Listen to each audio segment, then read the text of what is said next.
Iraq से लेकर Ukraine Russia तक दुनिया की कई लड़ाइयों में सैनिक आपस में लड़ चुके हैं। हालांकि यह विमान, तोपों, मोटा बख्तरबंद टैंक, विमानभेदी बंदूकें आदि का उपयोग करते हैं, लेकिन इन सब के साथ मानव सैनिक सीधे तौर पर जुड़े हुए हैं। इसके परिणामस्वरूप युद्ध में जीतने और हारने वाले दोनों पक्षों के जीवन की भारी हानि होती है। जैसा कि विज्ञान ने महासत्ताओं को इसका समाधान दिखाया है, भविष्य के युद्धों में अधिक ऑटोमेटिक हथियारों और मनुष्यों के स्थान पर रोबोट के उपयोग की तैयारी शुरू हो गई है। यूरोप, अमेरिका और चीन जैसे देशों के पास लाखों सैनिक हो सकते हैं, जबकि छोटे से इजराइल जो हर दिन घर में युद्ध लड़ रहा है, उसके पास एक छोटी सेना है और यहाँ तक कि एक सैनिक का जीवन भी उसके लिए बहुत मायने रखता है। इसलिए महासत्ताओं द्वारा आने वाले दिनों में रोबोट सैनिकों को युद्ध में भेजने की तैयारी की जा रही है, ताकि भविष्य के युद्ध में मानव सैनिकों का नुकसान कम हो सके। खुशी की बात यह है कि भारतीय सेना भी सेना में रोबोटिक्स विज्ञान का पूरा उपयोग करने के लिए उत्सुक है और इस दिशा में काफी काम किया जा रहा है। कुछ समय पहले भारत चीन बॉर्डर पर पहरा देने के लिए चीन ने रोबोट सैनिकों को तैनात किए हैं, ऐसा दावा करना शुरू किया। चीनी सरकारी मीडिया में दावा किया गया कि अब लद्दाख सीमा पर एक रोबोटिक चौकी स्थापित की जाएगी, चूंकि उस सीमा पर तापमान -20 से 40 डिग्री तक पहुंच जाता है, इसलिए इसे दुनिया की सबसे सख्त सीमा माना जाता है। हालांकि भारत के सुरक्षा बलों ने चीन के दावे को खोखला साबित कर दिया। इस फैक्ट के बावजूद कि चीन ऐसे रोबोट सैनिकों का निर्माण कर रहा है जिन्हें भारी मात्रा में आर्टिफिशियल इंटेलिजेंस का उपयोग करके सीमा पर तैनात किया जा सकता है, मोदी सरकार ने दृढ़ संकल्प लिया है कि हथियारों और गोला बारूद के मामले में भारतीय सेना पीछे नहीं रहनी चाहिए। लिहाजा सेना के तीनों अंगों को अल्ट्रामॉडर्न हथियारों से सज्ज किया जा रहा है। इसके तहत केंद्र सरकार ने आर्टिफिशियल इंटेलिजेंस जैसी टेक्नोलॉजी के इस्तेमाल की महत्वाकांक्षी योजना बनाई है, ताकि भारतीय सेना किसी भी समय किसी भी ऑपरेशन के लिए तैयार हो सके। इस योजना के तहत सेना को मानव रहित टैंक, एयर व्हीकल और रोबोटिक हथियार भी प्रोवाइड कराए जाएंगे। वर्तमान में चीन आक्रामक रूप से आर्टिफिशियल इंटेलिजेंस में इन्वेस्टमेंट कर रहा है। इन परिस्थितियों में सरकार ने भारतीय सेना, नौसेना और वायुसेना के लिए इस प्रकार की तकनीक से सज्ज हथियार उपलब्ध कराने की योजना बनाई है। इसके लिए प्राइवेट कंपनियों की मदद से सेना के तीनों अंगों के लिए एडवांस हथियार विकसित किए जाएंगे। भारत भी विश्वस्तरीय सैन्य शक्तियों की तरह आर्टिफिशियल इंटेलिजेंस का इस्तेमाल कर सेना तैयार करेगा। इस योजना में भारत की मजबूत आईटी इंडस्ट्री को शामिल किया जाएगा। भारत सरकार ने भविष्य की रणभूमि को देखते हुए आर्टिफिशियल इंटेलिजेंस में इन्वेस्टमेंट का अहम फैसला लिया है। इस योजना के लिए सरकार ने टाटा सन्स के चेयरमैन एन चंद्रशेखरन के नेतृत्व में एक उच्च स्तरीय टास्क फोर्स का भी निर्माण किया गया है। अब वही सेना और निजी कंपनियों के पार्टनरशिप मॉडल की रूपरेखा तैयार करेंगे। भारत ने नेक्स्ट जनरेशन के युद्ध के लिए भी तैयारी दिखाई है। सेना के सूत्रों के मुताबिक चीन ने भारत से लगी सीमा पर सभी स्ट्रैटेजिक जगह पर आर्टिफिशियल इंटेलिजेंस से सज्ज डिवाइस तैनात कर भारतीय सेना पर दबाव बढ़ा दिया है। चीन ने आर्टिफिशियल इंटेलिजेंस और मशीन लर्निंग में अरबों डॉलर का इन्वेस्टमेंट किया है। चीन ने पिछले साल ही आर्टिफिशियल इंटेलिजेंस इनोवेशन सेंटर की स्थापना की थी। अमेरिका, ब्रिटेन और यूरोपियन संघ भी इस दिशा में आक्रामक तरीके से आगे बढ़ रहे हैं। आने वाले वर्षों में आर्टिफिशियल इंटेलिजेंस एक बहुत बड़ा कंसेप्ट होगा और एक भी फील्ड इसके बिना नहीं चलेगा। खैर, रोबोटिक्स की बात करें तो भारत में defence research and development organisation DRDO द्वारा पुणे और बेंगलुरु में रोबो सोल्जर के निर्माण की तैयारी जोरों पर चल रही है। फिलहाल जो प्रोटोटाइप तैयार किए गए हैं वे सिर्फ उसको हैंडल करने वाले के आदेश पर ही काम करते हैं और स्पेसिफिक निर्देश दिए जाने के बाद रोबोट दुश्मन पर फायर करता है। इसकी रेंज करीब 1 किलोमीटर है। हालांकि DRDO के वैज्ञानिक ऐसे सरल रोबोट हैं, वे उससे फौजी की तरह काम लेना ठीक नहीं समझते। उनका मकसद एक ऐसे रोबोट सैनिक को तैयार करना है जो दोस्त और दुश्मन के बीच फर्क समझ सके, खुफिया जानकारी जुटा सके और ऑटोमेटिक टारगेट ले सके। DRDO लंबे समय से इस तरह के रोबोट्स बनाने पर काम कर रहा है, जिसके तहत रोबोट दक्ष को बनाया गया है, जिसे भारतीय सेना को सौंप दिया गया है।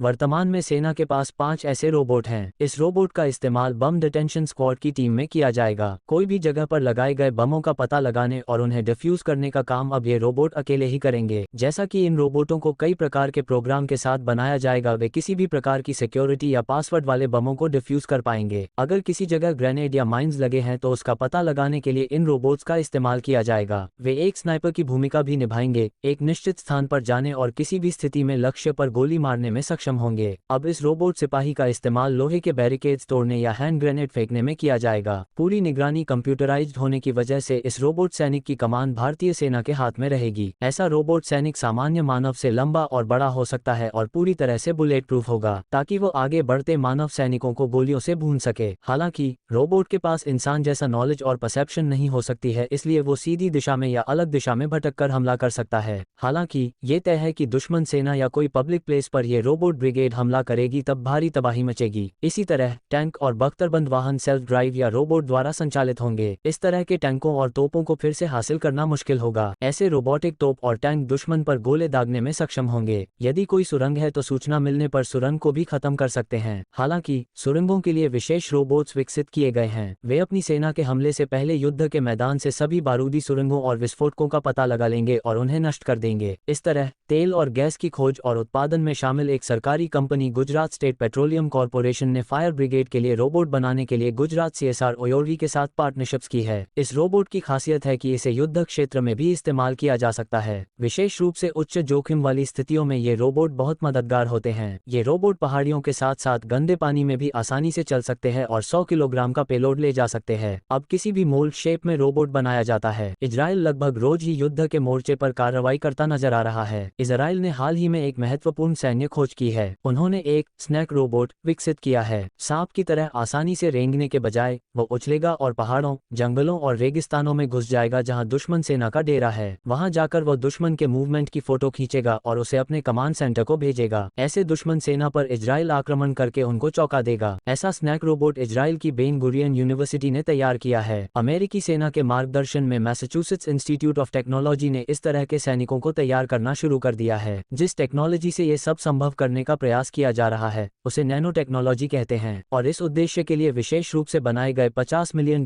के रिसर्च सेंटर को institute for soldier nano technologies कहा जाता है। इस टेक्नोलॉजी के जरिए अमेरिकी सेना थके और बीमार सैनिकों में नई ऊर्जा का संचार करेगी। इसमें कोई शक नहीं कि इतनी मायावी ताकत वाले सैनिकों के सामने दुश्मन की भुजाएं लड़खड़ा जाएंगी। दुश्मन की मानसिक स्थिति के बारे में सोचें जब वो एक सैनिक को देखता है जो 20 फीट ऊंची दीवार पर कूद सकता है। वैज्ञानिकों का दावा है कि साल 2025 तक नैनो टेक्नोलॉजी के जरिए सैनिक खुद भविष्य के खतरों को पहचान सकेंगे। अमेरिकी सेना ने कुछ ऐसे सैनिकों की भर्ती की है जो आम सैनिकों से काफी अलग हैं, क्योंकि इन सभी सैनिकों के 6 पैर होते हैं और ये कॉकरोच की तरह चल सकते हैं। ये नए सैनिक, जिन्हें एनिमल बॉयज कहा जाता है, वास्तव में रोबोट हैं। अमेरिकी सेना को जल्द ही इन नए बोस्टन रोबोटिक्स RHEX बॉट्स को विभिन्न रेगिस्तानी मोर्चों पर ड्यूटी पर रखने की उम्मीद है। 13.5 किलोग्राम वजनी, छोटा, जवान कैमरों से सज्ज होगा और पहाड़ी इलाकों, पथरीले इलाकों, नदी के किनारे, कीचड़ और क्विकसैंड पर चल सकता है। एक पूरी तरह से चार्ज रोबोट को 600 मीटर की दूरी से दूर से नियंत्रित किया जा सकता है और यह 6 घंटे तक काम कर सकता है। RHEX की खासियत इसके पैरों के आकार में छिपी है। इसके पैर रोबोट को घुमा सकते हैं और आगे बढ़ा सकते हैं। पानी में ये पैर उछाल का काम करते हैं। Georgia institute of technology, Northwestern university और पेंसिल्वेनिया यूनिवर्सिटी के रिसर्चर्स द्वारा विकसित 4 पैरों वाला रोबोट और रेक्स में बहुत कुछ समान है। अमेरिकी सेना की रैपिड इक्विपिंग फोर्स ने परीक्षण के आधार पर ऐसे 4 रेक्स विकसित किए हैं। रेक्स के साथ जल्द ही सैंडफ्लिपा नाम के 9 रोबोट भी शामिल होंगे। सैंडफ्लिपा में 4 पहिए और 5 किलो वजन है। रिमोट से चलने वाली कार की तरह दिखने वाला ये रोबोट समतल जमीन पर चलता है और बाधाओं का सामना करने पर 9 मीटर ऊंची छलांग लगा सकता है। सैंडफ्लिप का एक पुराना वर्जन सैंडिया नेशनल लेबोरेटरीज द्वारा defence advance research projects agency की सहायता से विकसित किया गया था। बोस्टन डायनेमिक्स द्वारा सेना में काम करने के लिए कई तरह के रोबोट विकसित किए हैं, जिसमें इसका लेस स्क्वाड स्पोर्ट सिस्टम और चीता शामिल है। चीता रोबोट 30 किलोमीटर प्रति घंटा की रफ्तार से दौड़ सकता है। इसने 2 दशक पहले लेज रोबोट द्वारा बनाए गए 21 किलोमीटर प्रति घंटे के रिकॉर्ड को भी तोड़ दिया है। मजबूत, सक्षम, स्मार्ट रोबोट बनाने में भारत अभी कुछ कदम पीछे है, लेकिन हमारे वैज्ञानिक इंजीनियर पूरी लगन के साथ बेहतर रोबोट बनाने की दिशा में कड़ी मेहनत कर रहे हैं।